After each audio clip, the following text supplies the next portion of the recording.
Every parent's worst nightmare is watching their children go hungry, and Alina knows this fear too well. For weeks, she has sheltered her 8-year-old twins beneath a crumbling shrine, their small bodies pressed close for warmth as winter approaches. When a wealthy knight named Ser Aldric finds them, everything changes. He speaks just 4 words. "Get in my carriage now." She expects the worst, but instead, he takes them to his grand estate and offers them shelter. No questions, no payment required. But there's something strange about the way he looks at her son. Something that makes her wonder if this act of kindness hides a deeper truth about her children's past. Before we jump back in, tell us where you're tuning in from, and if this story touches you, make sure you're subscribed, because tomorrow I've saved something extra special for you. The carriage wheels rolled steadily over cobblestones worn smooth by centuries of travelers, each turn carrying them further from the ruins of Alina's desperate shelter and deeper into a world she had only glimpsed from afar. Through the ornate window, autumn painted the countryside in shades of amber and rust, the trees standing like silent sentinels along the winding road.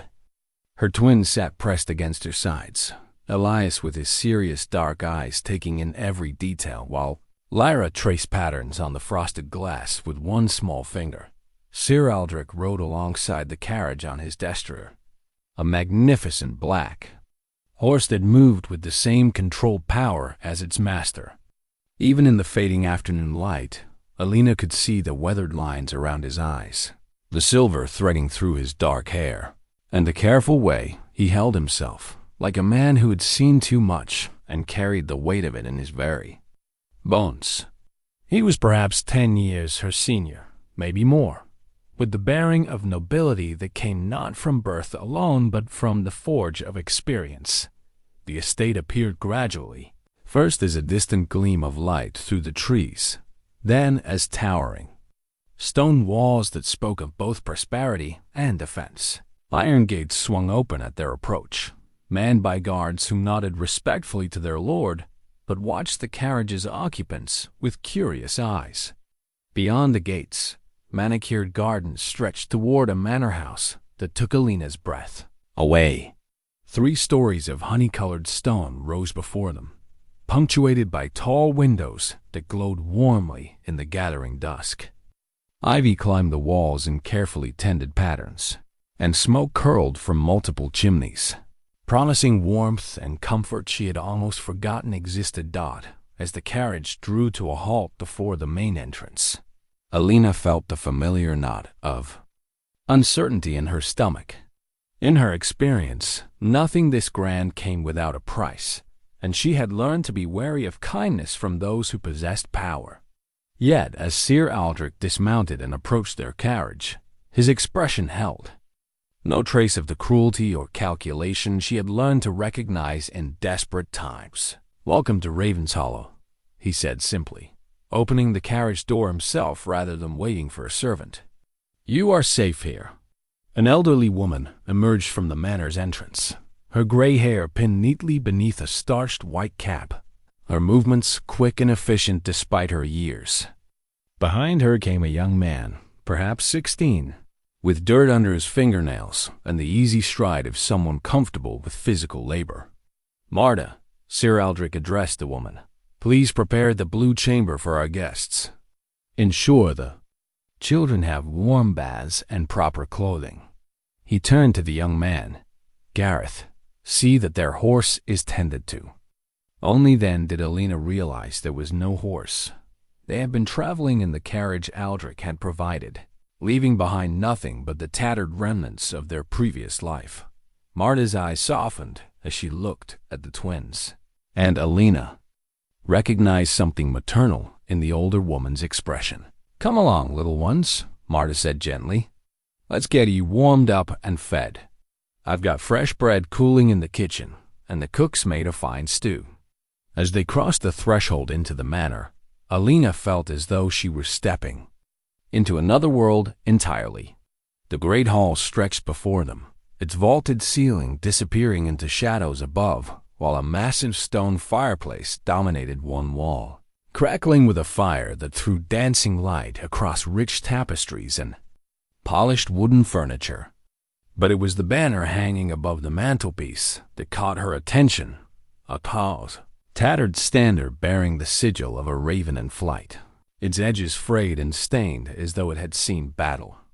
The twins moved closer to her, overwhelmed by the grandeur around them, but Elias's gaze was drawn upward to the banner just as hers had been. There was something in his expression, a recognition she couldn't quite place, that sent a chill down her spine despite the warmth of the fire. "The blue chamber overlooks the gardens," Marta was saying, as she led them up a wide staircase lined with portraits of stern-faced nobles. "It has its own hearth and a lovely sitting area where the children can play when the weather turns poor." The chamber itself was larger than any room Alina had ever stayed in, with windows that stretched from floor to ceiling and furniture that spoke of quality and care. 2 smaller beds had been arranged for the twins, while a larger bed dominated the space near the fireplace. Fresh linens, warm blankets, and the faint scent of lavender filled the air. "I'll have hot water brought up for baths," Marta continued, her manner both efficient and kind. "Dinner is served in the small dining hall when you're ready. Don't worry about proper attire. Comfort is more important than ceremony in this house." After Marta left, Alina stood at the window looking out over grounds that seemed to stretch endlessly into the darkness beyond. She could hear Lyra chattering excitedly to her brother about the soft beds and pretty curtains, but Elias remained quiet, thoughtful in the way that had always made him seem older than his 8 years. Her mind drifted to the months that had led them to that crumbling shrine. The war had ended 3 years ago, but its aftermath had been almost as devastating as the conflict itself. Villages destroyed, families scattered, crops burned, and commerce disrupted had left vast numbers of people displaced and struggling. She had been one of the fortunate ones initially, finding work in a merchant's household in the capital. But when that family had lost their fortune to poor investments, she and the children had been turned out with barely enough coin to buy passage to the countryside. The twins' father had been gone since before they could form memories of him. Disappeared into the chaos of war like so many other young men of his generation. Alina had told them he was a good man who had loved them, but she had never spoken of his noble blood or the brief, intense romance that had given her the greatest gifts of her life.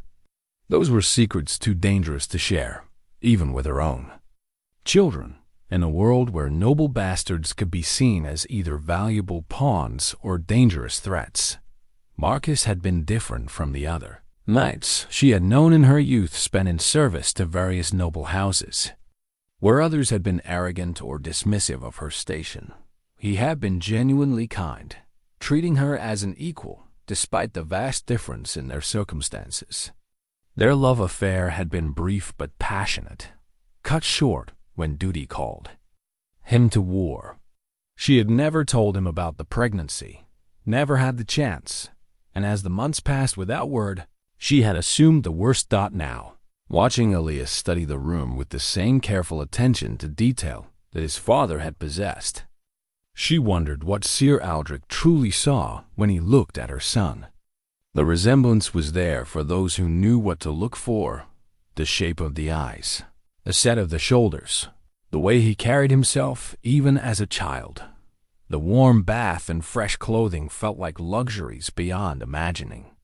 When they finally made their way to the dining hall, they found Ser Aldric waiting for them, having changed from his travel clothes into simple but well-made garments that somehow made him seem more approachable.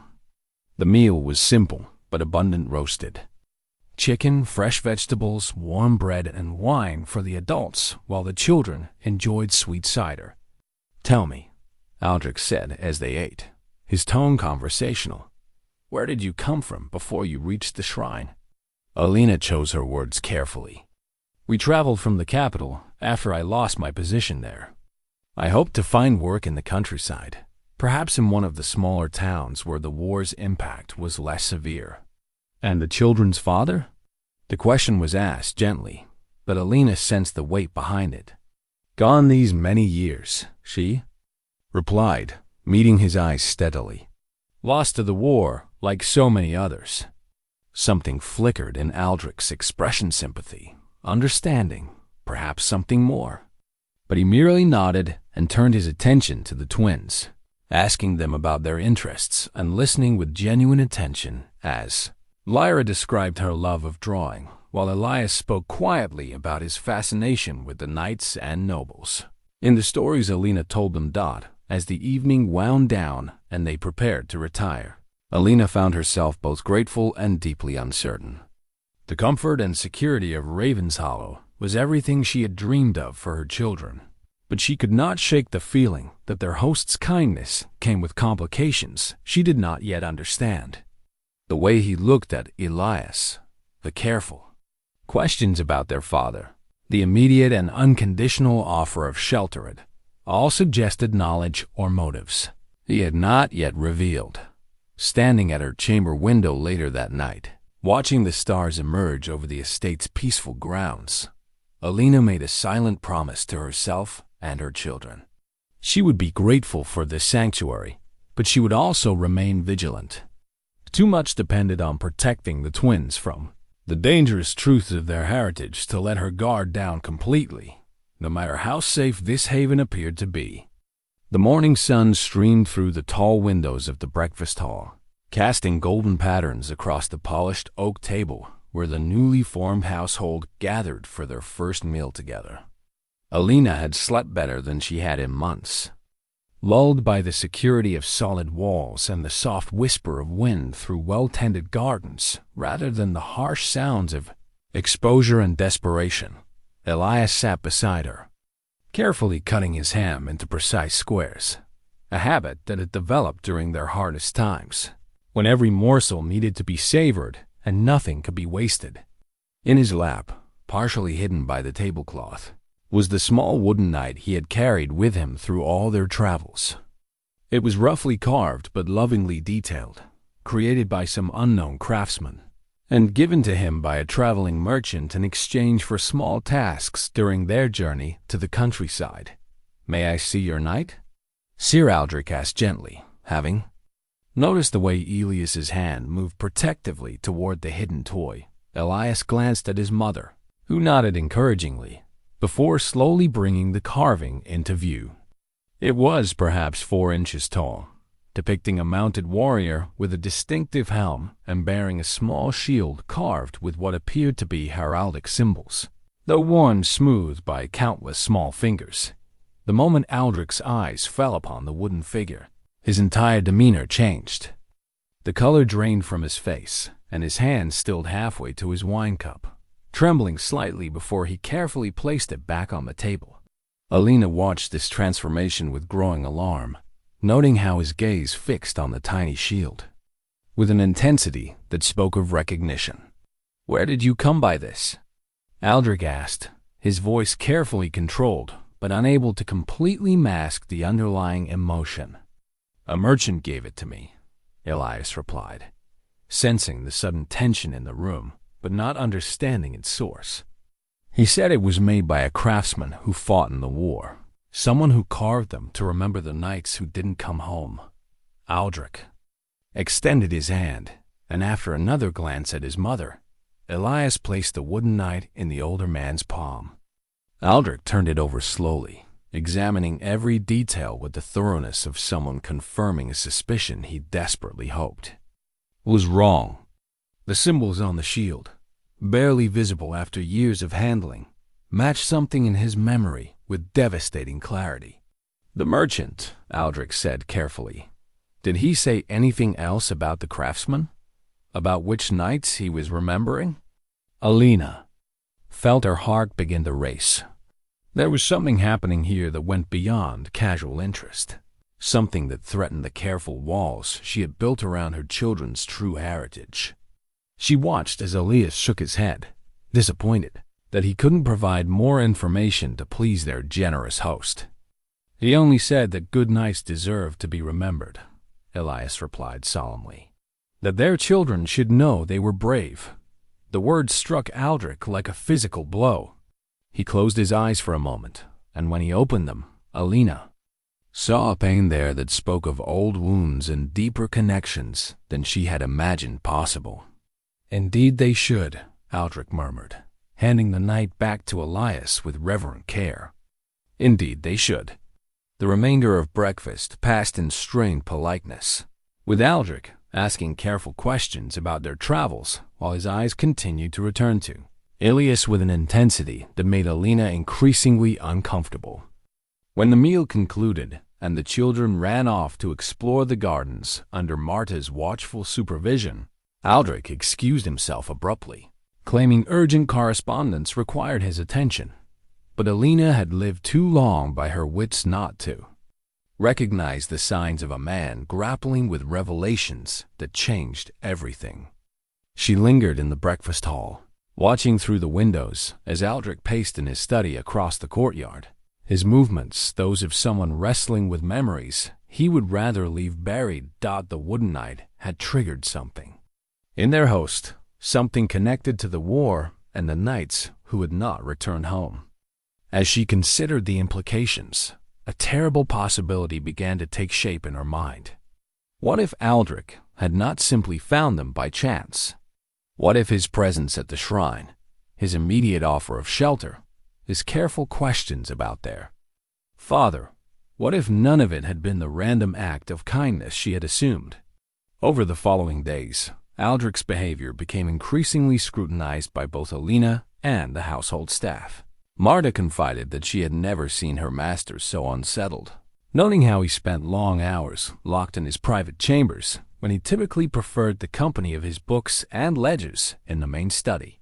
Gareth reported that Aldric had been asking questions about the local merchants and craftsmen, seeking information about carved figures and war memorials. Most disturbing of all was the way Aldric watched Elias during their interactions, where before his attention had been kind but general. Now his gaze seemed to catalog every gesture, every expression, every mannerism the boy displayed. When Elias helped Gareth with the horses, Aldric found reasons to observe from nearby. When the child joined him for evening walks in the garden, a tradition that had quickly developed, Aldric's questions became more pointed, more focused on family history and inherited traits. "Your son has excellent instincts with the horses," Aldric commented to Alina one evening as they watched Elias brush down one of the gentler mares. "It's a gift that often runs in bloodlines, particularly among those raised around nobility." The comment was casual enough on the surface, but Alina heard the underlying probing and felt her defenses rise accordingly. "Children often have natural affinities," she replied carefully. "Elias has always been drawn to animals." "Yes," Aldric agreed, but his tone suggested he was thinking of something else entirely. "Some gifts do seem to manifest early, regardless of circumstances." That night, after the children had been settled in their beds with stories and warm milk, Alina made a decision that had been building since that first morning's revelations. She would not confront Aldric directly, not yet, but she would not remain passive while he conducted whatever investigation he was pursuing.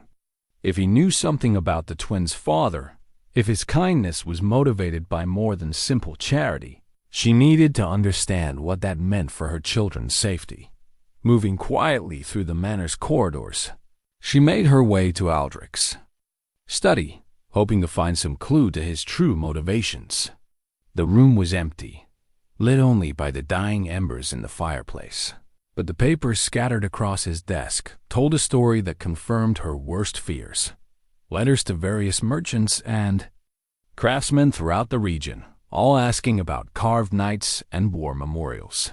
A detailed family tree sketched in Aldric's own hand, with several names crossed out and question marks beside others. Most damning of all, a letter half-finished but unmistakably addressed to someone with connections to the royal court, asking for information about the disposition of certain noble estates left vacant after the war. As she read, the pieces of a puzzle she hadn't known existed began to fall into place with terrifying clarity. Aldric wasn't simply a kind knight offering shelter to strangers. He was a man with specific knowledge about specific people, conducting a careful investigation into the heritage of the children he had taken under his protection. The sound of footsteps in the corridor sent her heart racing, and she quickly replaced the papers as she had found them before slipping back toward the door. But as she reached for the handle, it turned from the outside, and she found herself face to face with Aldric himself, his expression moving through surprise, understanding, and finally a kind of weary resignation. "I wondered when you would decide to seek your own answers," he said quietly, closing the door behind him to ensure their conversation remained private. "I suppose I would have done the same thing in your circumstances." "I don't know what you mean," Alina replied, but her voice lacked conviction, and they both knew it. Aldric moved to his desk and gathered the scattered papers, organizing them with the methodical precision of someone who had been expecting this moment. "Please sit," he said, gesturing to the chair across from his desk. "It's time we had an honest conversation about why you're really here." The weight of unspoken truths hung heavy in the air between them as Alina reluctantly took the offered seat. Outside, the wind rustled through the gardens where her children slept peacefully, unaware that their world was about to change once again, but this time, perhaps, in ways that would reveal rather than conceal the legacy that was rightfully theirs. Aldric moved deliberately to a heavy oak chest in the corner of his study, producing an ornate key from within his doublet. The lock turned with a soft click that seemed to echo in the tense silence between them. From within the chest, he withdrew a small object wrapped in black silk, a signet ring that caught the firelight as he unwrapped it with reverent care. "This belonged to Ser Marcus of Thornwick," he said, his voice thick with emotion as he placed the ring on the desk between them.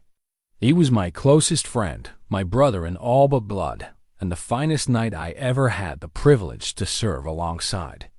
Alina's breath caught in her throat as she recognized the heraldic symbols carved into the gold, the same symbols that had been etched in miniature on Elias's wooden knight, the same symbols that had haunted her memories of a young nobleman who had loved her with a passion that burned bright and brief before duty called him away to war. "He spoke of you," Aldric continued, settling into his chair with the weariness of a man carrying burdens too long borne alone. "Not by name, never. That Marcus was too much of a gentleman to compromise a lady's reputation, even in private conversation. But he spoke of someone he had left behind, someone he loved more than honor or duty or even life itself." The firelight played across his weathered features as he continued, his gaze fixed on the ring rather than meeting her eyes.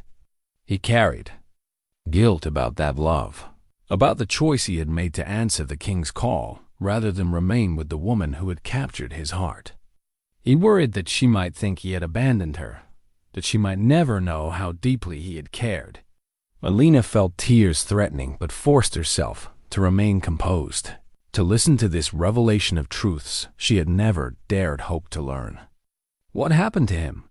"The Battle of Greystone Pass," Aldric replied, his voice dropping to barely above a whisper. "It was meant to be our final engagement, the action that would end the war and secure the kingdom's borders. Marcus commanded the left flank while I led the center.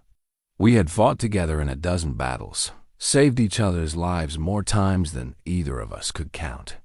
He rose and moved to the window, looking out over the moonlit gardens where their conversation could not be overheard. "The enemy had laid a trap, using our own scouts' reports against us. They struck our supply lines first, then fell upon our divided forces with overwhelming numbers. Marcus's position came under the heaviest assault. They meant to break our line at its weakest point." Alina remained silent, sensing that this was a story Aldric had never told in full, a confession that had been building within him for years. "I should have held position," he continued, his hands clasped tightly behind his back. "My orders were clear, my duty unambiguous. But when I saw Marcus's banner faltering, when I heard his horn calling for aid, I broke formation. I led half my men in a desperate charge to reinforce his position. The weight of old guilt colored every word as he turned back to face her. We arrived too late. Marcus had fallen defending the pass, buying time for the main army to regroup, and ultimately achieve victory. The war ended that day, but at the cost of the finest man I ever knew. And his body? Alina asked, though she dreaded the answer. Lost in the retreat, Aldric replied. The enemy held the field for 3 days before we could reclaim it, and by then, he left the sentence unfinished, but its meaning was clear enough. Silence stretched between them as Alina absorbed the truth she had both longed for and feared to learn. Marcus was truly gone, had been gone for years, but he had not abandoned her, as she had sometimes allowed herself to believe in her darkest moments. He had loved her, had carried thoughts of her even into his final battle. "The ring," she said finally. "How did you come to have it?" "I found it among his personal effects after the battle," Aldric explained. His squire had salvaged what he could before the retreat. There were letters, too, unfinished ones that spoke of his hopes for after the war, his plans to return to someone who had shown him what true happiness could be. He returned to his desk and opened a drawer, producing a small bundle of papers, tied with a faded ribbon. "These were meant for you, I believe, though he never used your name. Love letters written in camp, plans for a future that was never to be." With trembling hands, Alina accepted the letters, recognizing Marcus's careful script even before she began to read. The first few lines were enough to confirm what she already knew. These were indeed meant for her, filled with memories of their brief time together and promises of the life they would build when the war ended. "Why are you showing me this now?" she asked, looking up from the letters to meet Aldric's steady gaze. "Because I've spent 3 years believing that Marcus died. For nothing more than strategy and duty," he replied. "Because I've carried the guilt of surviving when he did not, of leading the charge that came too late to save him. But when I saw that wooden knight, when I looked at your son, I realized that perhaps Marcus's legacy lived on in ways I had never imagined." The implication hung in the air between them, unspoken but unmistakable. Aldric had recognized something in Elias that went beyond mere coincidence, had seen the echo of his lost friend in the boy's features and mannerisms. Elias, as his father's eyes, Alina said quietly, finally giving voice to the truth she had guarded so carefully. And his way of standing when he's thinking deeply about something. Lara is more like me, but both of them carry something of Marcus in their hearts. "Then my friend did not die without leaving something precious behind," Aldric said. And for the first time since their conversation began, his expression held something approaching peace. "His children live, and they are safe, and perhaps that is enough redemption for both our failures." Outside the window, dawn was beginning to touch the eastern sky with fingers of pale gold. Soon the household would be stirring, and the children would wake to another day in their newfound sanctuary. But now that sanctuary carried a different meaning, not just the charity of a stranger, but the protection offered by someone who had loved their father and felt the weight of obligations that transcended death itself. "What happens now?" Alina asked, carefully folding the letters and holding them close to her heart. "Now," Aldric replied, "we ensure that Marcus's children grow up with the love and security he would have wanted them to have. We teach them about honor and duty and the kind of courage that their father possessed. And perhaps in time, we can all find a measure of peace in honoring his memory through their happiness." The first rays of sunlight streamed through the study windows as Alina rose to leave, the precious letters tucked safely in her bodice. At the door, she paused and looked back at the man who had transformed from mysterious benefactor to unexpected guardian of her family's legacy. "Thank you," she said simply. "For the truth, for the letters, for giving them a home where they can be safe." "Thank you," Aldric replied, "for giving me the chance to finally make amends to an old friend. Marcus would have been proud of the children you've raised and proud of the strength you've shown in protecting them. As she made her way quietly back to her chambers, Alina felt as though a weight she had carried for years had finally been lifted from her shoulders. The truth was known, the secrets were shared, and for the first time since Marcus had ridden away to war, she dared to hope that her children's future might be built on something more solid than mere survival. The change in the household's atmosphere was subtle but unmistakable. Where once there had been the careful politeness of strangers learning to coexist, now there was the warmer rhythm of people beginning to understand their places in each other's lives. Alina found herself sleeping more peacefully, no longer starting awake at every sound with the hypervigilance that had kept her family alive through their hardest times.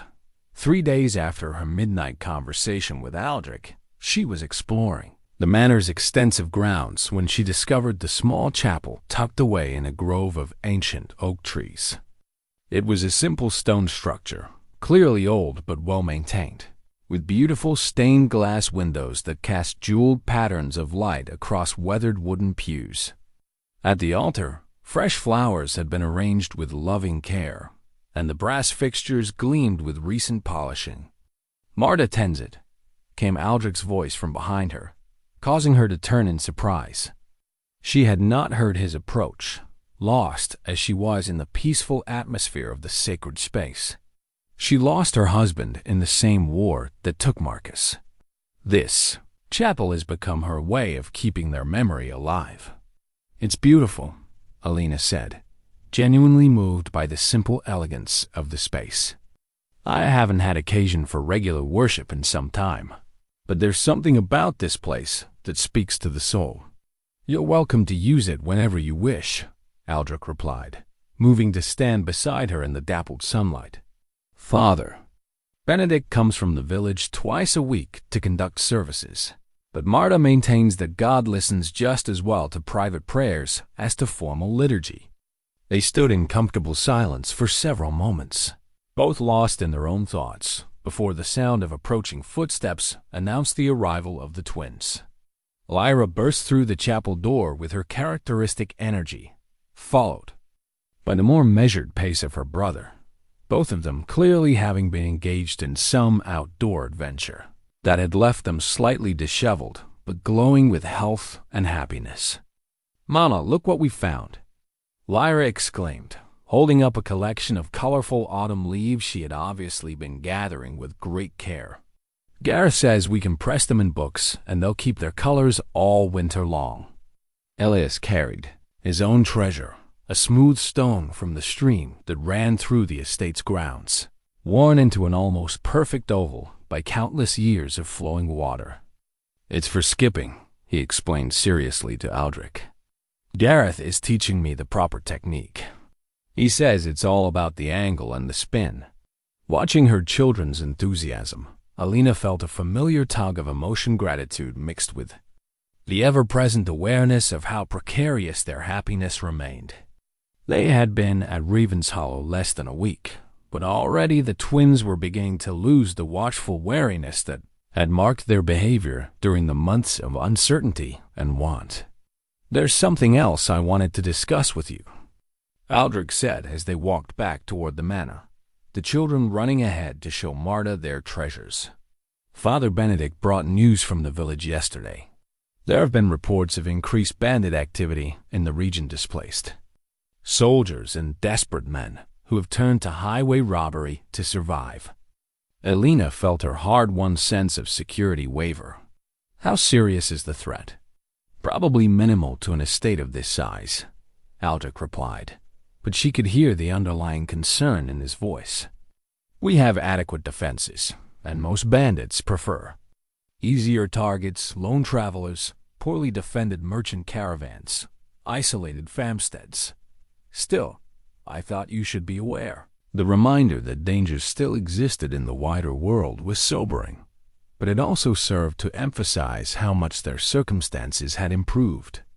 A month ago, they would have been exactly the kind of vulnerable travelers that such bandits preferred to target.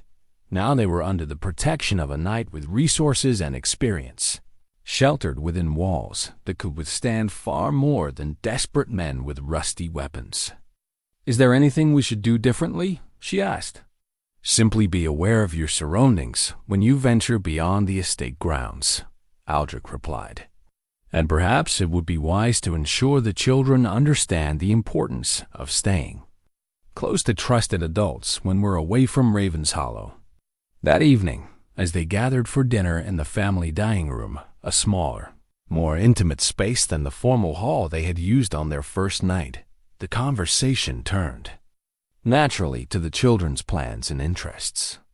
Lyra had discovered the estate's library and was working her way through a collection of illuminated fairy tales with the dedication of someone who had been too long without access to books.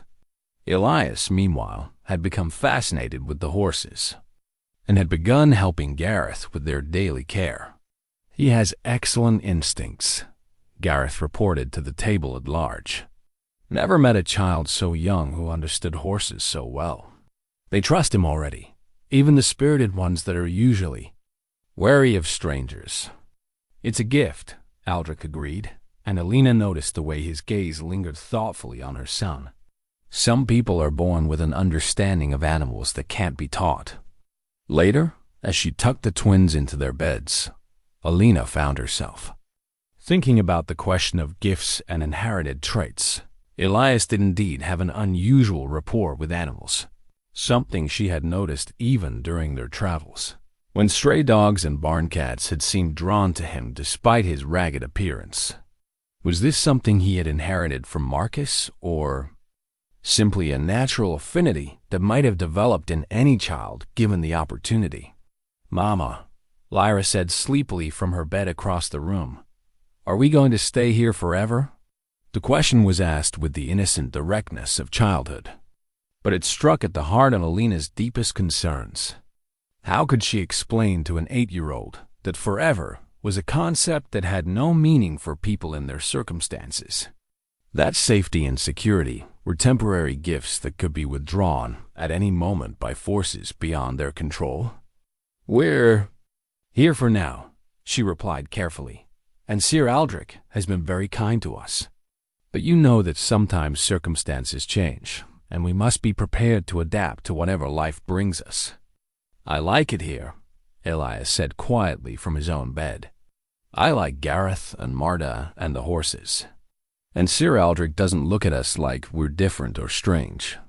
His words tugged at Alina's heart because she understood exactly what he meant. During their months of displacement, they had grown accustomed to the suspicious glances of villagers, the grudging charity of those who helped them, the constant awareness that they were outsiders who did not quite belong anywhere they went. "I'm glad you're happy here," she said, kissing each child's forehead in turn. "Sleep well, and tomorrow we'll see what new adventures await us." As she prepared for her own rest, Alina reflected on the complex emotions that filled her days now: relief at their improved circumstances, gratitude for Aldric's kindness, a growing sense of affection for the man who had loved Marcus enough to extend protection to his friend's family. But underneath it all, the persistent awareness that their happiness rested on foundations she did not entirely understand or control. Outside her window, the night was peaceful and still, the grounds of Ravenshollow bathed in moonlight that revealed nothing more threatening than the gentle movements of wind through carefully tended gardens. For tonight, at least, they were safe, secure, and surrounded by kindness. Perhaps, she thought as sleep finally claimed her, that was enough for any one day. The silver locket had been Alina's most precious possession for nearly 9 years, hidden beneath her clothes and worn close to her heart through every trial and hardship that had followed Marcus's departure for war. Inside its delicate oval case were pressed flowers from the garden where they had first kissed, petals that had somehow retained their color despite the passage of time, as if love itself had preserved them against the inevitable fate of memory. She had worn it through every desperate night when the children cried from hunger, through every humiliating moment when she had been forced to beg for work or shelter, through every dawn when she had wondered if they would survive another day. The locket had been her talisman, her connection to a time when she had been loved completely and without reservation, a reminder that whatever hardships they faced, the twins had been conceived in joy and hope rather than desperation. Now, kneeling in the manor's small chapel during evening prayers, she felt the chain catch on the neckline of her dress as she bowed her head. The simple movement was enough to snap the delicate links, worn thin by years of constant wear, and the locket tumbled to the stone floor with a soft chime that seemed to echo through the sacred space like a bell tolling. She bent quickly to retrieve it, but not quickly enough to prevent Aldric, who had been kneeling in the pew behind her, from glimpsing the engraving on its surface. The initials, were etched in flowing script beneath a small rose, the same rose that had been carved into Marcus's signet ring, the symbol he had chosen to represent their secret love. Their eyes met as she straightened, the locket clutched protectively in her palm, and she saw in his expression the recognition of something that confirmed his growing suspicions about her true identity. He said nothing, but the weight of shared knowledge hung between them like a bridge neither was quite ready to cross. "The chain is broken," he observed quietly, his voice carefully neutral. "Marta has some skill with delicate metalwork. I'm sure she could repair it for you." "Thank you," Alina replied, her own voice barely above a whisper. It has sentimental value." "The most precious things often do," Aldric said, and she heard in his words an understanding that went far beyond the simple exchange of courtesy. Over the following days, both Alina and Aldric found themselves caught in a delicate dance of revelation and concealment. Each knew that the other possessed pieces of a larger truth, but neither seemed willing to be the first to speak it aloud. Their conversations became layered with subtext, their silences pregnant with unasked questions and unspoken answers. The children, meanwhile, continued to thrive in the secure environment of Raven's Hollow. Lyra had discovered a talent for sketching and could often be found in the garden with a piece of charcoal and whatever paper she could find, attempting to capture the beauty around her with the focused intensity that was her trademark. Her drawings showed a natural understanding of proportion and light that surprised the adults who saw them. Elias had become Gareth's constant companion, learning not only about the care of horses, but absorbing the stable boy's practical wisdom about the management of a great estate. Gareth, barely 8 years older than his eager student, had taken to his teaching role with the seriousness of someone given unexpected responsibility and determined to prove worthy of it. "The boy asks good questions," Gareth reported to Aldric one evening as they reviewed the day's activities. "Not just about the work, but about why things are done certain ways. What happens when procedures aren't followed properly? He's got the mind for estate management, if that's the path he chooses." "And what path do you think he will choose?" Aldric asked, though Alina suspected he already had his own opinions on the matter. "Hard to say at his age," Gareth replied thoughtfully. "But he carries himself like he expects to have responsibilities someday, like he knows he'll need to be accountable for more than just his own actions. That's not common in children, especially ones who've known hardship." The observation struck Alina as particularly perceptive because she had noticed the same quality in her son. Even as a small child, Elias had seemed to understand that he bore some responsibility for his sister's welfare, that their survival as a family unit depended partly on his ability to be mature beyond his years. But there was something more to it now, a growing sense of purpose that seemed to be flowering under the influence of Raven's Hollow's structured environment. "Your son shows promise," Aldric said to her one evening as they walked in the garden after dinner, following a path that had become routine for them. "With proper education and guidance, he could serve in any noble household with distinction." The comment was casual on the surface, but Alina heard the deeper implication. Aldric was thinking about Elias's future in terms that went beyond mere survival or even comfort. He was considering opportunities that would only be available to someone of recognized noble blood. "Education is a luxury we've never been able to afford," she replied carefully. "I've taught them what I could, but my own learning was limited to what was considered appropriate for a woman in service." "That could change," Aldric said, and there was something in his tone that suggested he had been giving serious thought to such matters. "There are tutors available, masters who could provide instruction in letters, numbers, history, and the arts of governance, if one had the resources to employ them."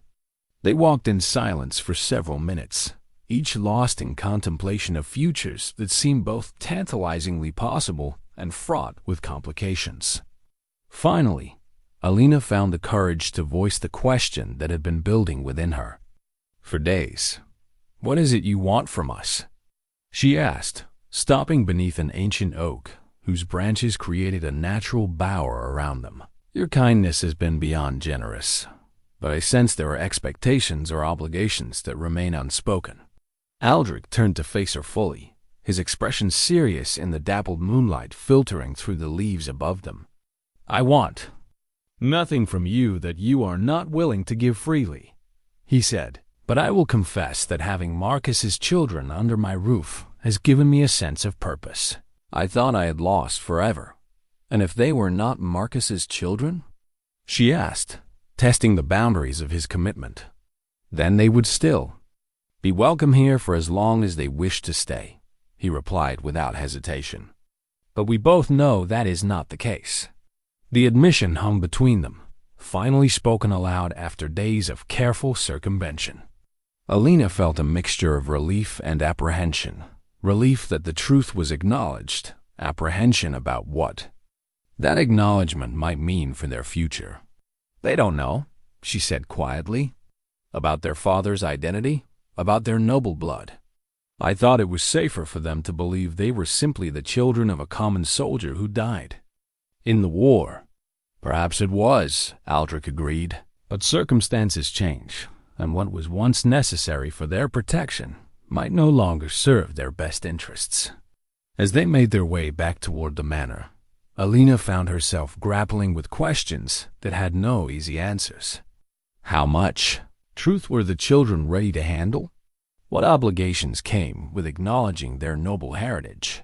And most importantly, what kind of future could they hope to build on foundations of secrets finally brought into the light? The practice sword was smaller than the weapons Aldric typically used, crafted specifically for training young pages and squires in the fundamentals of swordwork. Its blade was blunted but properly weighted, designed to teach correct form and technique without risking serious injury to inexperienced hands.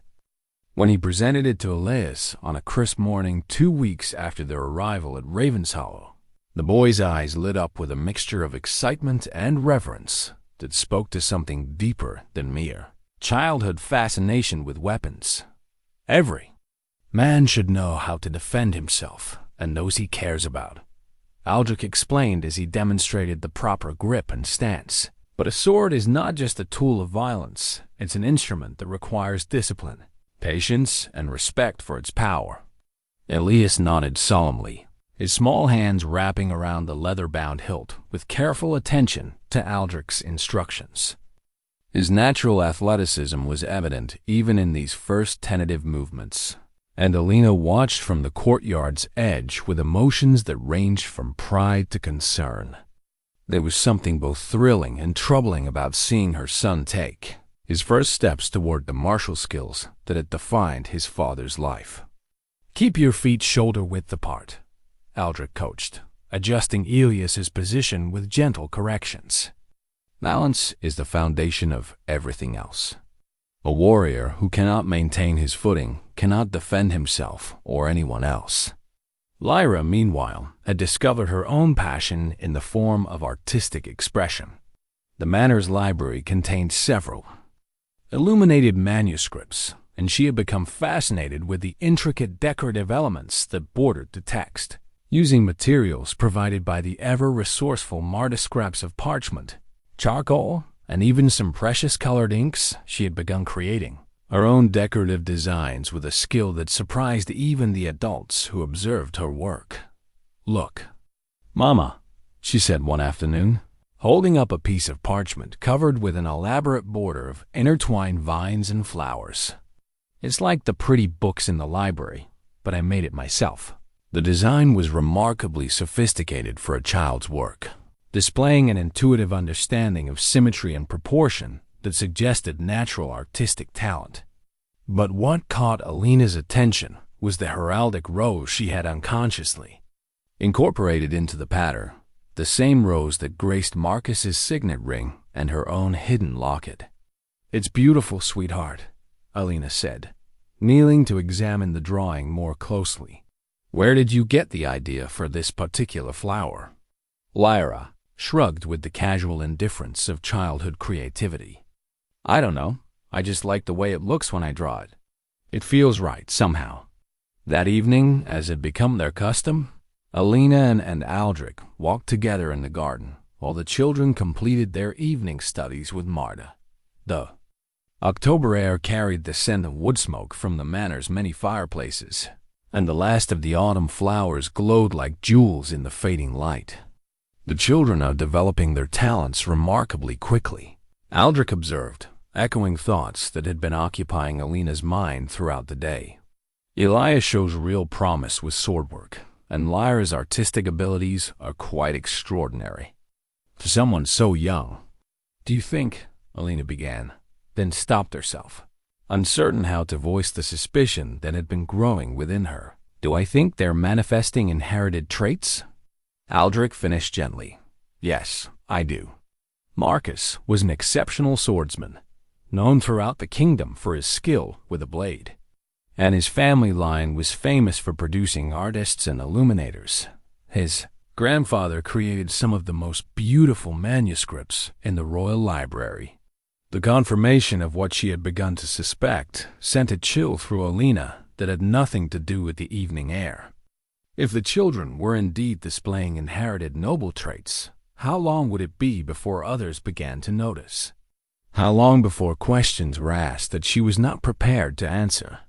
"The village priest mentioned something troubling during his visit yesterday," Aldric continued, his tone shifting to one of concern.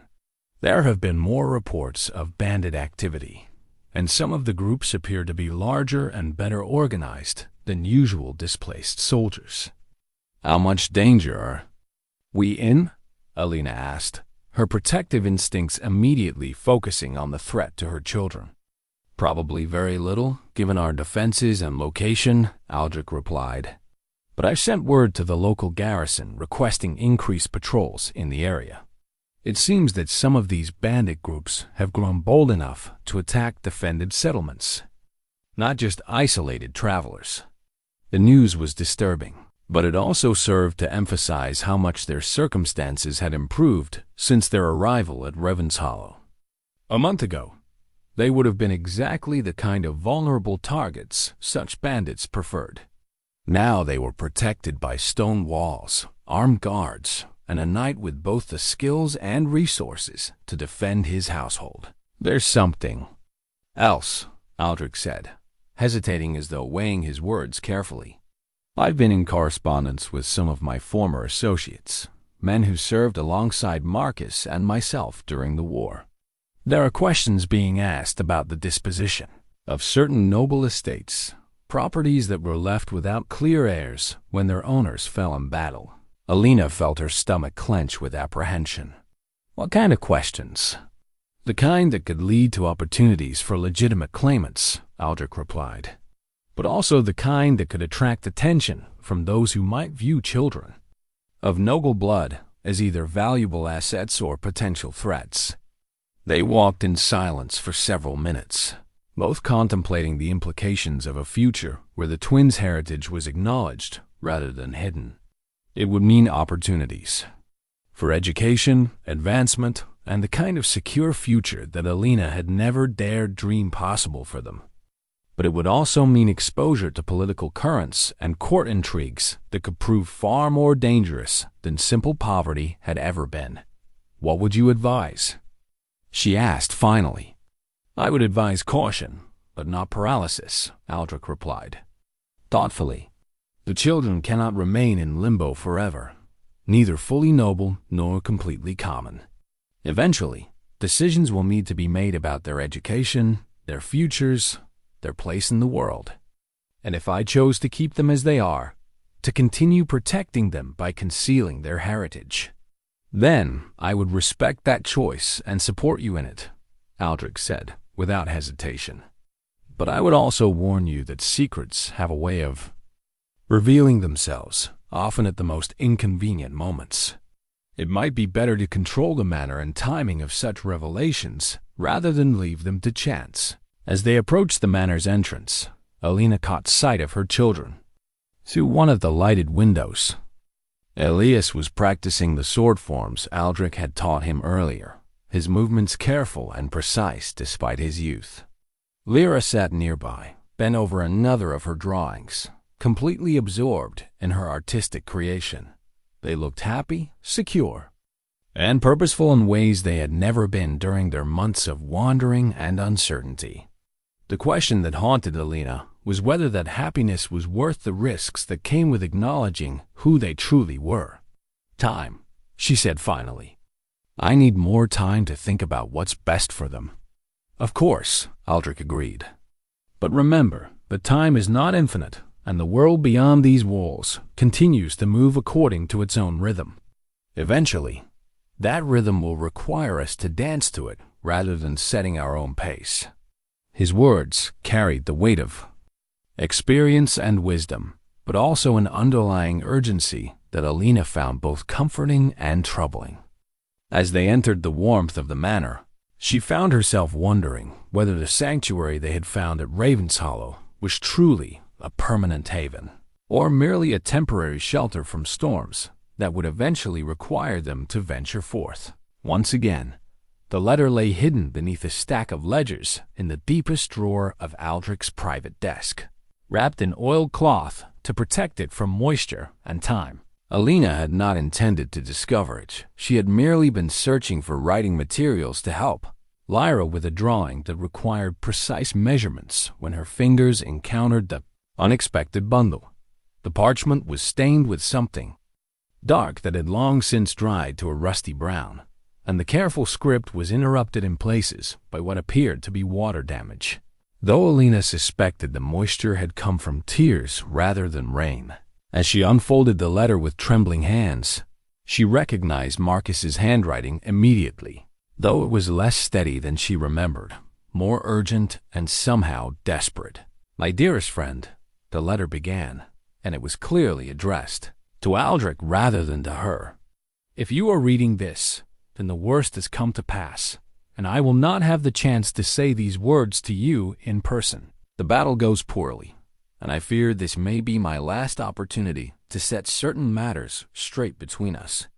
Alina's heart began to race as she continued reading, understanding that she was seeing private words never meant for her eyes, yet unable to stop herself from seeking the truth that had eluded her for so many years. You blame yourself for the failures of our campaigns, for the losses we have suffered, and the ground we have been forced to yield. But you must know that without your leadership, without your willingness to make the hard choices that command requires, we would have lost far more than we have. The men follow you not from duty alone, but because they trust your judgment, even when they cannot understand your decisions. The letter continued with Marcus's characteristic thoughtfulness, addressing military matters and strategic concerns that meant little to Alina. But then the tone shifted, becoming more personal and emotional in a way that made her feel like an intruder on their friendship. There is something else I must tell you, something I have carried in secret for too long. You know of the woman I spoke of, the one who holds my heart despite the impossibility of our circumstances. What you do not know is that she carries my child, perhaps has already given birth by the time you read this. I have not told her of my certainty that I will not survive this war, but I have left provisions for her care in my personal effects. Alina's breath caught in her throat. Marcus had known about the pregnancy, had made arrangements for their welfare, even as he wrote. toward what he somehow understood would be his final battle. If I fall, I ask that you seek her out, ensure that she and the child want for nothing. Her name is Alina, and she served in the household of Lady Catherine before our paths crossed. She is proud and independent, unlikely to accept charity. She has not earned, but perhaps you can find ways to provide support that do not wound her dignity. The letter began to blur as tears filled Alina's eyes, but she forced herself to continue reading, desperate to understand the full truth of what had happened during those final days of the war. But there is more, my friend, and this is the burden I hate to place upon you even in death. The enemy has laid a trap at Greystone Pass, using information provided by someone within our own ranks. Our scouts' reports have been compromised, and we march into an ambush that will cost us dearly. I have tried to convince the commanders to alter our approach, but they are committed to the original plan. Alina felt ice forming in her veins as she read Marcus's next words. When the trap is sprung, you must not attempt to rescue my position. I know your nature. Know that you will want to break formation to aid me, but you must resist that impulse. The center must hold for the overall strategy to succeed, and if you abandon your post to save me, we will all be lost. Promise me this, Aldric. Promise that you will let me fall if that is what victory requires. The writing became more hurried here, as though Marcus had been interrupted or running short of time. I go to my fate willingly, knowing that my sacrifice, if it comes to that, will serve a greater purpose. But I also go with the knowledge that someone I love will be left to face the world alone. And that knowledge burns in my heart more fiercely than any fear of death. Watch over her, my friend. Watch over our child. Give them the protection and care that I cannot provide. The letter was signed simply Marcus, but below his name was a postscript that made Alina's knees weak with the force of revelation. I have seen the reports from the field. The trap is even worse than I feared. When you receive word that I have fallen, know that it was not because you failed to come to my aid. It was because I chose to buy time with my life to hold the pass, long enough for you to regroup and achieve the victory we have all fought so hard to secure. My death will not be your failure, but my final gift to the kingdom we have both served. The letter slipped from Alina's nerveless fingers as the full magnitude of the truth crashed over her. Marcus had not simply died in battle, he had sacrificed himself deliberately, knowingly, to ensure that Aldric and the main force could achieve victory. And Aldric had spent 3 years believing that he had failed his closest friend, had arrived too late to save him, when in reality Marcus had died exactly as he had planned. The sound of footsteps in the corridor outside the study sent Alina into a panic. She quickly refolded the letter and returned it to its hiding place, but she knew that her face must reveal the emotional upheaval of what she had just discovered. When Aldric entered his study moments later, he took one look at her expression and closed the door firmly behind him. "You found it," he said quietly, and it was a statement rather than a question. "You let me believe," Alina began, then stopped, struggling to find words for the complex emotions warring within her. "You let me think that he died because you failed him, when all this time you knew I knew nothing," Aldric interrupted, his voice heavy with pain. "I found that letter among his effects after the battle, but by then it was too late to change anything. The guilt, the knowledge that I had disobeyed his final wishes by attempting to rescue him, it has eaten at me every day since." "But you did exactly what he asked," Alina said, confusion evident in her voice. "You held your position. You achieved the victory he wanted." "No," Aldric said, moving to pour himself a cup of wine with hands that shook slightly. "I did not hold my position. When I saw his banner falling, when I heard his horn calling for aid, I abandoned my post exactly as he feared I would. I led half my men in a desperate charge to try to save him, just as he had begged me not to do." The revelation struck Alina like a physical blow. "Then you I arrived too late anyway, Aldric continued, his voice barely above a whisper. Marcus had already fallen, his position overrun, his sacrifice complete. But my abandonment of the center nearly cost us the entire battle. We won, despite my failure, not because of it. Silence stretched between them as both grappled with the implications of truths that changed everything they thought they understood about the past. Marcus had died as planned, but Aldric had indeed failed to honor his friend's final request, though through love rather than cowardice. He wouldn't have wanted you to carry this guilt, Alina said finally. Marcus understood loyalty, understood the bonds between friends. He would have forgiven you for trying to save him. Perhaps, Aldric replied, but forgiveness does not change the facts. I failed him when he needed me to be strong, and that failure has shaped every day since. Then, let his children be your redemption, Alina said, surprising herself with the firmness in her voice. Give them the protection and opportunities he wanted them to have. Honor his memory by ensuring his legacy lives on. Aldric looked at her with something approaching wonder in his eyes. You would trust me with that responsibility? After what I'd just confessed. You're a good man who made a choice born of love rather than calculation, Alina replied. Marcus chose you as his friend for good reasons, and I choose to trust his judgment. As the implications of their conversation settled between them, both understood that they had crossed a threshold from which there would be no returning. The truth was finally known, the secrets were shared, and the foundation for whatever came next had been laid in the honest acknowledgement of past failures and present hopes. The news arrived with Father Benedict at dawn 3 days later, carried on a lathered horse that spoke of urgent travel through dangerous country.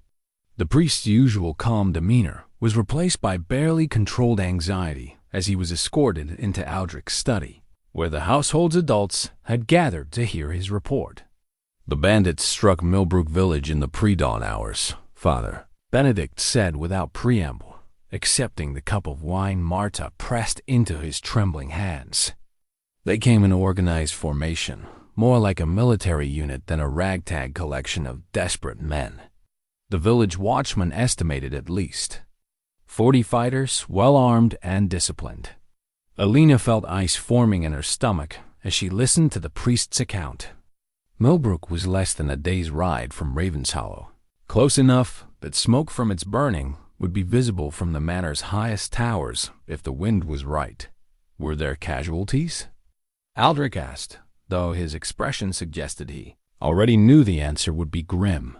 7 dead, including the blacksmith who tried to organize a defense, Father Benedict replied. Many more wounded, and they took prisoners, young women and children, presumably to be sold in the slave markets beyond the kingdom's borders. The casual mention of slave trading sent a chill through the room that had nothing to do with the autumn weather. Such practices were technically illegal within the kingdom's borders, but everyone knew they continued in remote areas where royal authority was weak and corruption among local officials made enforcement sporadic at best. Did anyone escape who could provide details about their organization or intentions? Aldric pressed.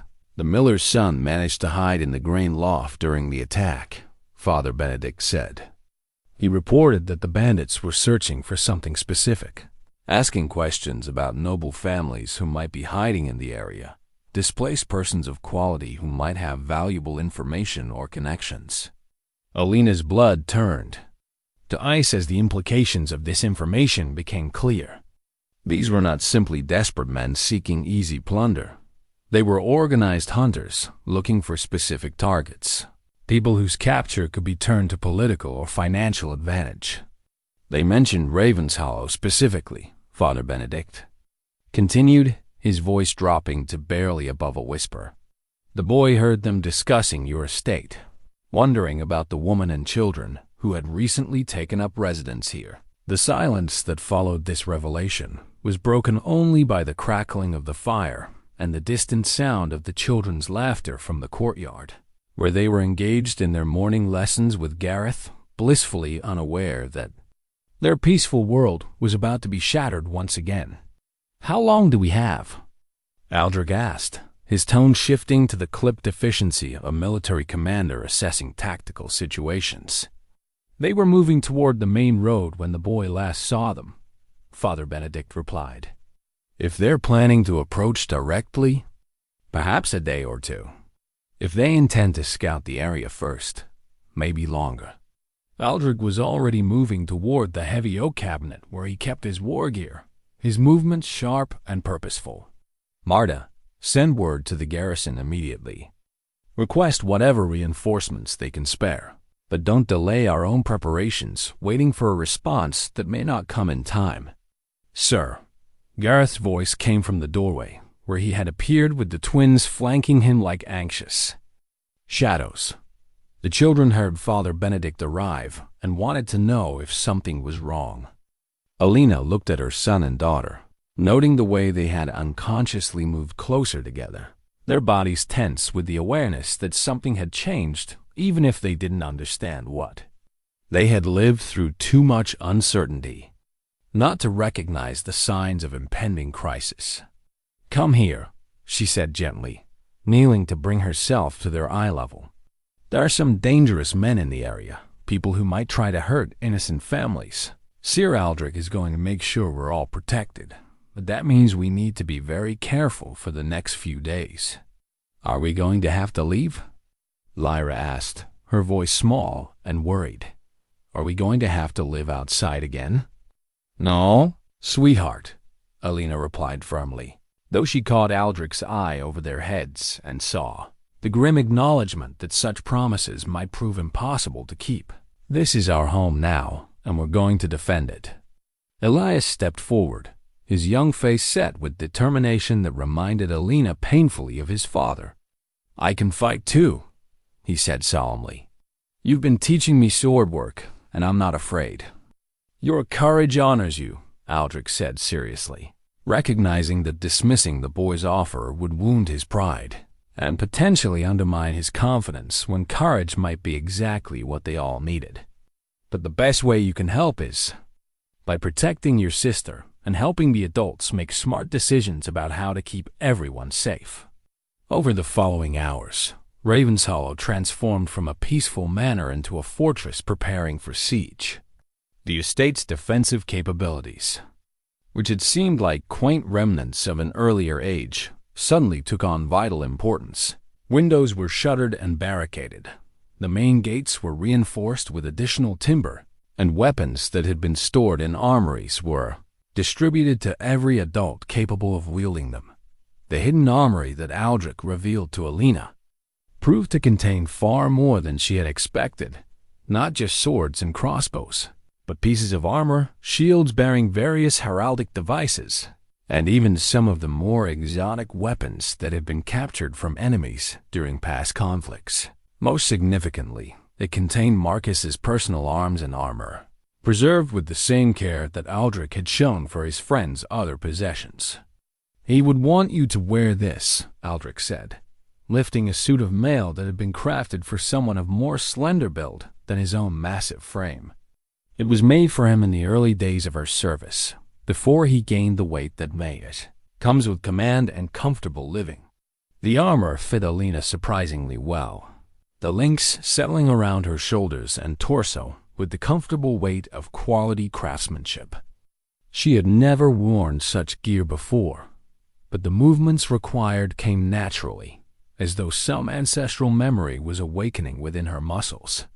"You know how to use this," Aldric observed, watching her test the balance of Marcus's sword with movements that spoke of instinctive understanding rather than learned technique. "I watched him practice," Alina replied, surprised by her own competence. "During our time together, he would often work through his forms in the courtyard where I was doing household tasks. I never thought I was actually learning anything." "Observation is the foundation of all learning," Aldric said approvingly.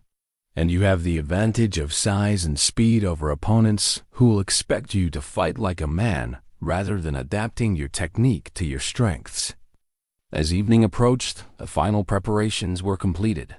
The village families who could reach Ravenshollow safely had been brought within its walls, swelling the number of defenders but also increasing the number of people who would need protection if the worst came to pass. Father Benedict had agreed to remain and provide spiritual comfort to the defenders, while also serving as a witness to whatever transpired.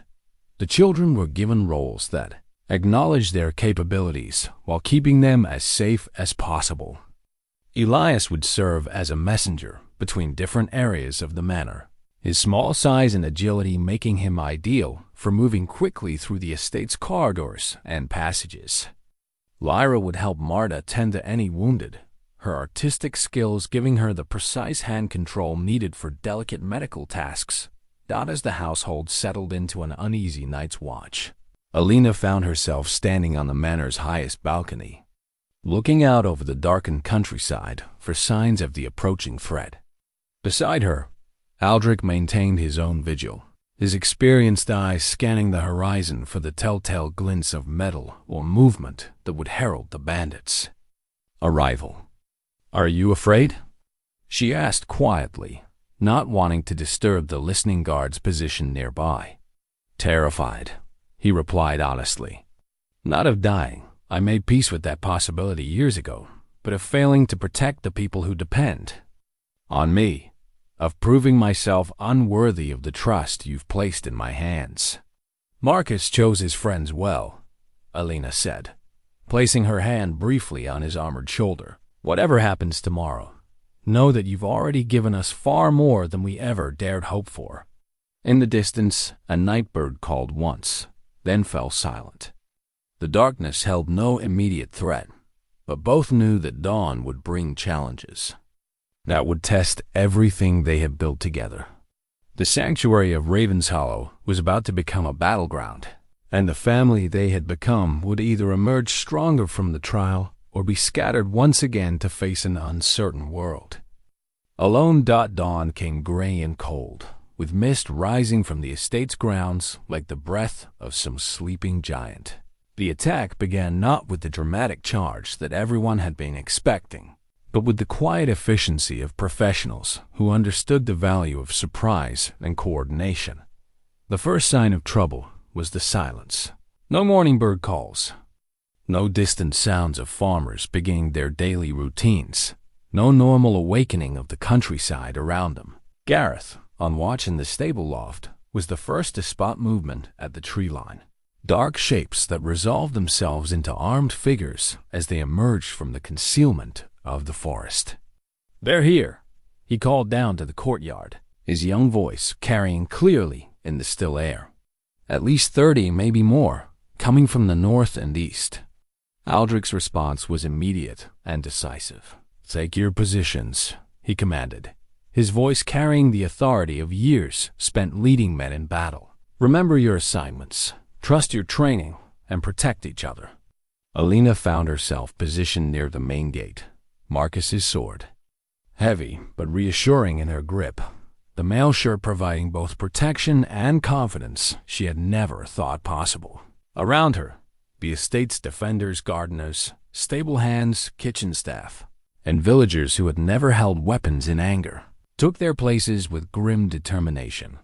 The bandits approached with the tactical discipline that Father Benedict had warned them about, spreading out to attack multiple points simultaneously rather than concentrating their force in a single assault. Their leader, a scarred man riding a destrier that had clearly been stolen from some fallen knight, surveyed the manor's defenses with the calculating gaze of someone who had done this many times before. Ser Aldric of Ravenshollow, the bandit leader, called out, his voice carrying across the courtyard with practiced projection. "I am Captain Reynard, late of the King's Guard, now commander of Free Company. We have no quarrel with you personally, but we have been commissioned to retrieve certain persons currently residing under your protection." "State your business plainly," Aldric replied from his position atop the gatehouse, crossbow loaded and ready. "Who seeks what from my household?" "There are those who believe the woman and children you shelter possess information of value to certain interested parties," Reynard replied smoothly. "Surrender them peacefully, and we will depart without further incident. Resist, and we will. Take them by force along with anything else of value we find here." The casual threat sent ice through Alina's veins, but also steeled her resolve. These men were not desperate brigands seeking easy plunder. They were mercenaries acting on behalf of someone with specific knowledge about her family's circumstances and heritage.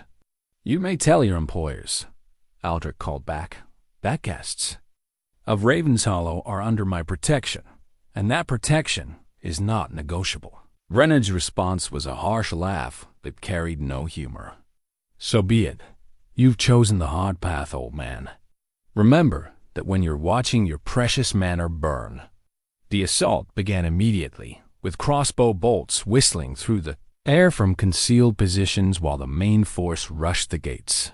Alina felt her heart hammering as she watched the approaching warriors, their faces grim with professional focus, their movements coordinated with the precision of men who had fought together before. The first exchange of violence was swift and brutal. The estate's defenders, positioned behind prepared cover, had the advantage of protection and elevated positions, but the attackers had superior numbers and equipment. Crossbow bolts punched through wooden shutters, and the clash of steel on steel rang across the courtyard as the first wave reached the walls. Elias appeared at Alina's side, his young face pale but determined as he carried messages between different sections of the defense. "Marta says the kitchen staff are holding the rear entrance," he reported breathlessly, "but Gareth thinks they're trying to set fire to the stables. Tell Gareth to fall back to the main courtyard if the position becomes untenable," Alina replied, marveling at her own tactical thinking in the midst of chaos. "The horses are valuable, but not worth lives." A section of the wooden palisade surrounding the outer courtyard gave way under concentrated assault, and suddenly bandits were pouring through the breach, their weapons gleaming in the pale morning light. Alina found herself face to face with a bearded warrior wielding a battle axe, his eyes cold with professional indifference as he sized her up for the killing stroke.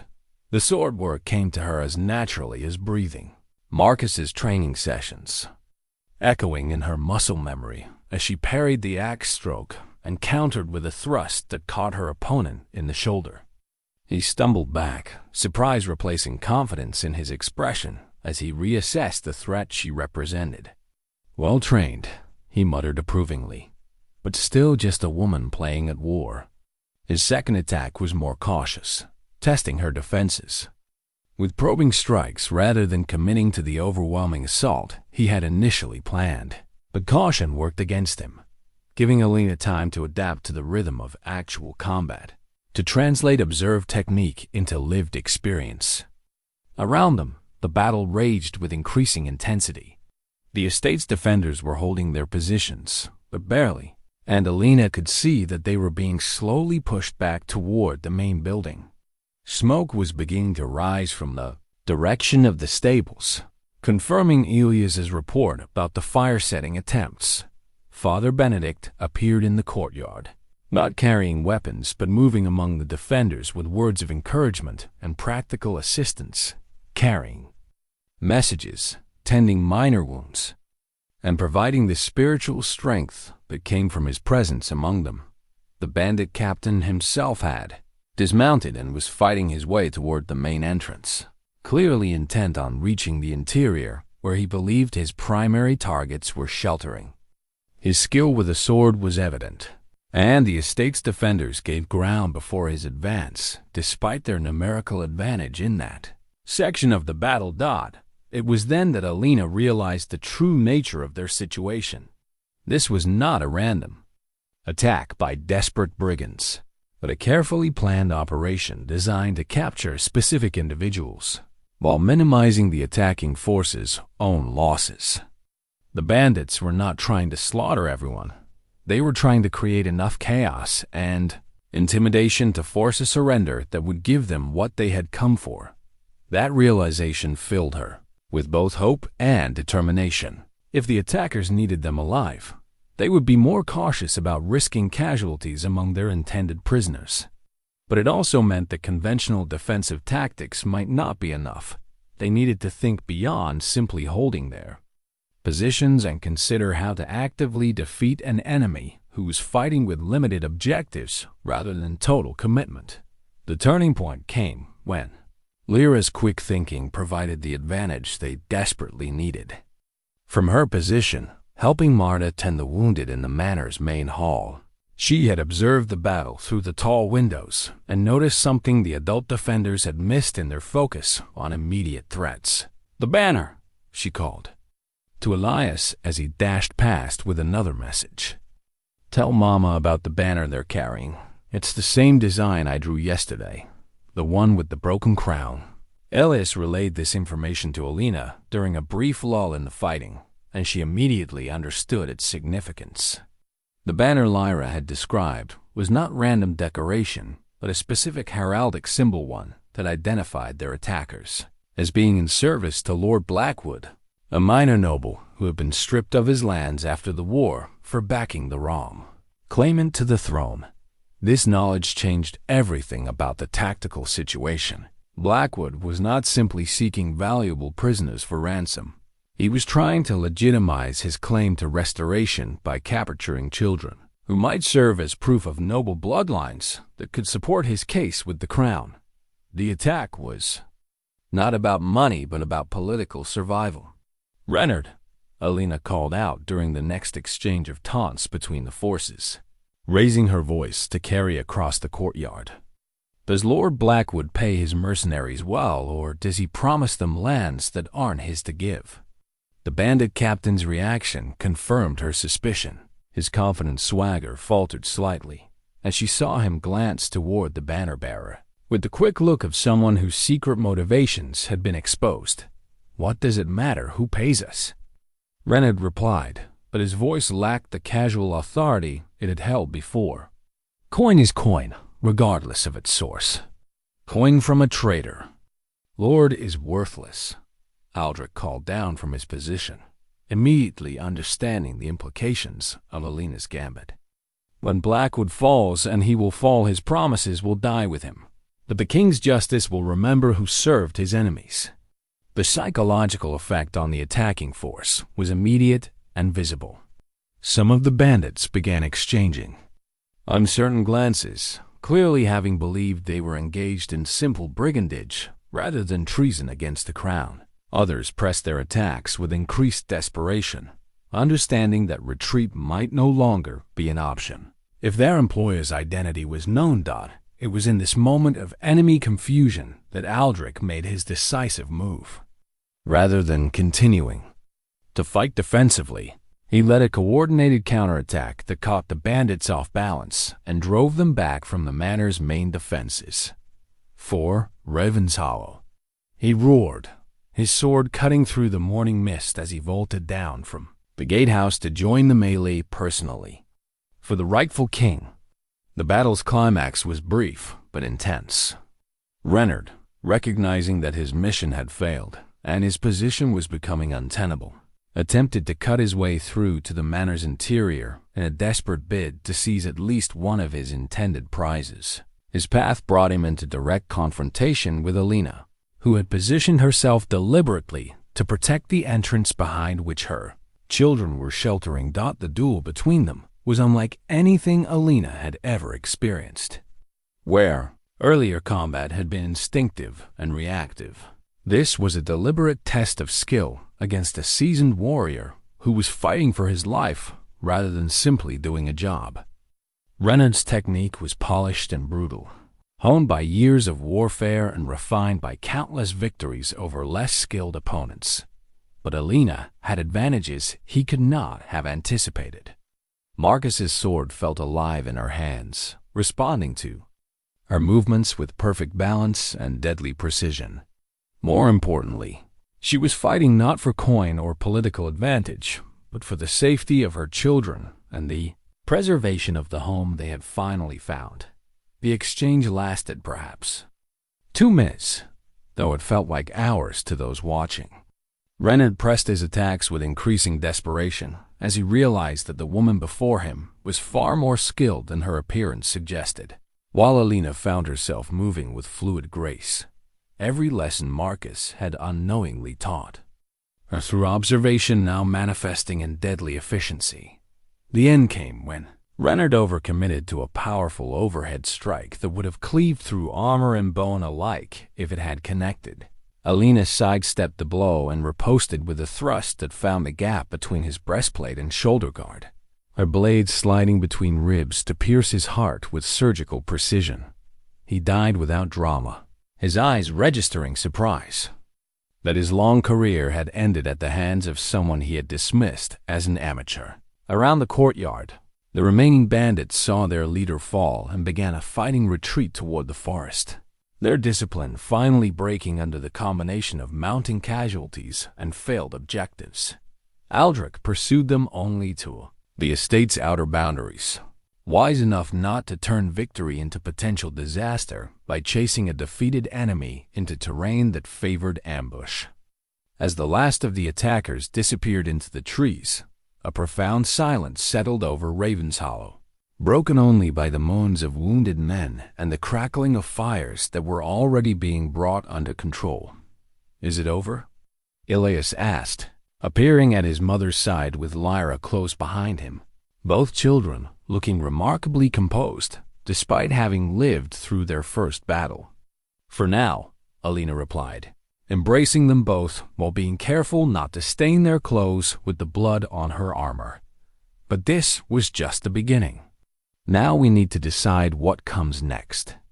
As the immediate crisis passed and the work of treating wounds and assessing damage began, everyone understood that their lives had changed irrevocably.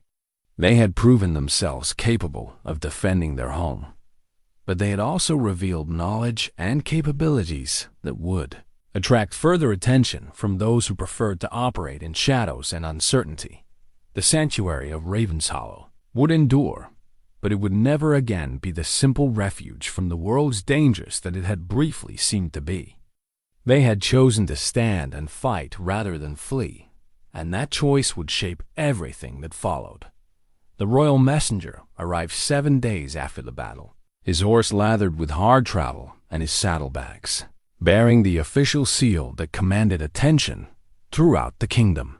Word of the attack on Ravenshollow had reached the capital with surprising speed, carried by Father Benedict's carefully worded report to his ecclesiastical superiors, who had forwarded the information through channels that ensured it reached the appropriate authorities. Sir Geoffrey de Montfort was a knight of the royal household, a man whose presence indicated that the crown was taking a personal interest in recent events.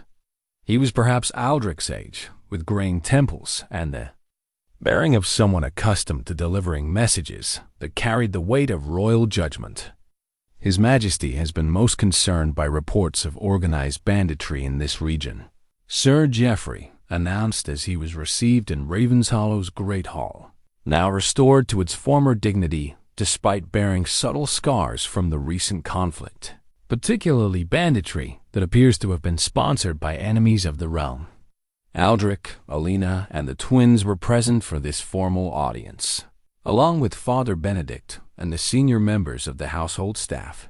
The children had been coached on proper protocol, but their natural dignity made such preparation largely unnecessary. They carried themselves with the unconscious poise that spoke of noble blood, regardless of their upbringing. "We have also received reports," Sir Geoffrey continued, his gaze moving meaningfully to the twins, "of certain discoveries that may have implications for outstanding questions regarding noble inheritance and the disposition of estates left vacant by the war." The moment had finally arrived, the moment when their family secrets would either be officially acknowledged or forever buried beneath the weight of political expediency.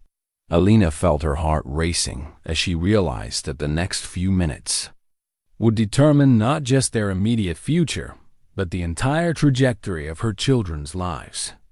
"Your Majesty is well informed," Aldric replied carefully. "The children's heritage has indeed been a matter of some discussion among those who knew their father." Sir Geoffrey produced a scroll from his saddlebags, unrolling it with ceremonial precision. By royal decree, His Majesty recognizes Elias and Lyra, natural children of the late Ser Marquis of Thornwick, as legitimate heirs to their father's estate and honors. Furthermore, His Majesty grants unto Ser Aldric of Ravenshollow the guardianship of said children until they reach their majority, with all rights and responsibilities pertaining thereto. The words seemed to echo in the sudden silence of the great hall. In a single proclamation, the twins had been transformed from homeless orphans to acknowledged nobles with lands, titles, and futures that extended far beyond anything Alina had dared to dream. "There is more," Sir Geoffrey continued. "His Majesty also recognizes the marriage between Alina of Millhaven and the late Ser Marquis of Thornwick as valid under the laws of handfasting, thereby legitimizing the children's claim and granting their mother the rights and protections due to a knight's widow." This second revelation struck Alina like a physical blow. Their brief, passionate union had been recognized retroactively as a legal marriage, giving her a social status she had never possessed and providing official acknowledgement of the love that had shaped her entire adult life. "The Crown also wishes to express its gratitude," Sir Geoffrey added, "for the courage shown by the defenders of Ravenshollow in protecting His Majesty's subjects from treasonous brigands. Ser Aldric, your loyalty and service are noted and appreciated. Lady Alina, your valor in battle honors the memory of your husband and sets an example worthy of the noblest traditions of the realm." The formal ceremony concluded with the presentation of official documents confirming the royal decrees, along with keys to Thornwick Manor and authorization to claim the revenues that had been held in trust since Marcus's death. But beyond the legal formalities, what struck everyone present was the profound sense of completion, of justice finally served and wrongs finally made right. That evening, as the family gathered in the privacy of their chambers to discuss the implications of the day's events, the magnitude of the changes began to sink in. Elias and Lyra were no longer simply Alina's children. They were Sir Elias and Lady Lyra, with estates to manage and responsibilities that would shape the rest of their lives. "What does this mean for us?" Lyra asked, her artistic eye already drawn to the beautiful illuminations on the royal proclamation. "Do we have to leave Ravenshollow? Do we have to live somewhere else?" "It means you have choices," Aldric replied gently.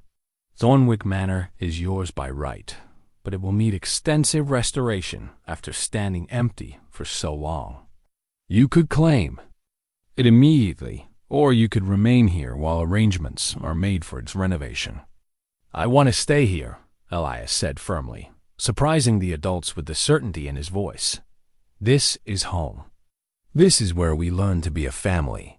"Then, here you shall remain," Aldric assured him, "for as long as you wish. Ravenshollow is large enough for all of us, and I can think of no better way to honor Marcus's memory than by raising his children in an atmosphere of love and security."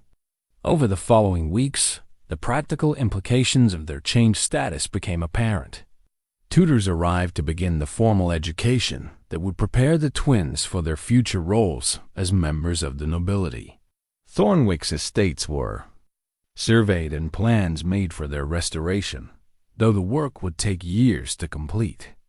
Most importantly, a new banner was commissioned for Ravenshollow One to combine the heraldic symbols of both Marcus's and Aldric's houses, representing the blended family they had become. The autumn days grew shorter and colder, but within the walls of Ravenshollow, warmth and contentment reigned. Alina found herself adapting to the responsibilities of her new station, using the practical skills she had developed during their hard times to help manage both Ravenshollow and the gradually recovering Thornwick estates. Her experience with scarcity and survival proved invaluable in making decisions about resource allocation and long-term planning. Aldric, meanwhile, seemed to shed years of accumulated grief and guilt as he embraced his role as guardian and teacher to Marcus's children. His friendship with their father had been given new meaning through his relationship with them, and the redemption he had sought for so long was finally within his grasp. On the anniversary of Marcus's death, they gathered in the restored chapel to remember not his loss but his legacy. Father Benedict conducted a service that celebrated the life Marcus had lived and the love he had inspired. Rather than mourning the years he had been denied, the twins placed flowers on a new memorial stone that bore his name and honors, while Alina added her own pressed flowers, the ones from her locket, finally ready to be shared rather than hidden. He would be proud, Aldric said quietly as they stood together in the peaceful twilight after the service. Of the children you raised, of the courage you showed, of the family we've all become. He would be proud of you too, Alina replied, taking his hand in hers with the comfortable intimacy that had grown between them over the months. For keeping your promise to protect his family, for giving us a home where love could flourish rather than merely survive. As winter settled over the countryside and the family gathered each evening before the great fireplace, sharing stories and making plans for the future, the transformation was complete. They had begun as strangers bound together by desperate circumstances, but they had become something far more precious, a family united by choice rather than mere necessity, strengthened by shared trials and blessed with the kind of deep contentment that comes from knowing one's place in the world. The twins grew strong and confident under Aldric's guidance, developing into young people who combined their father's noble bearing with their mother's practical wisdom and their guardian's steadfast loyalty. Their future stretched before them, bright with possibility, built on foundations of love, sacrifice, and the enduring power of human kindness to transform even the darkest circumstances into sources of hope and joy. In the end, Marcus's greatest victory had not been won on any battlefield, but in the hearts of those who remembered him and chose to honor his memory by protecting and nurturing the precious legacy he had left behind. Love had indeed proven stronger than death, more enduring than war, and more powerful than all the forces that had tried to tear their family apart.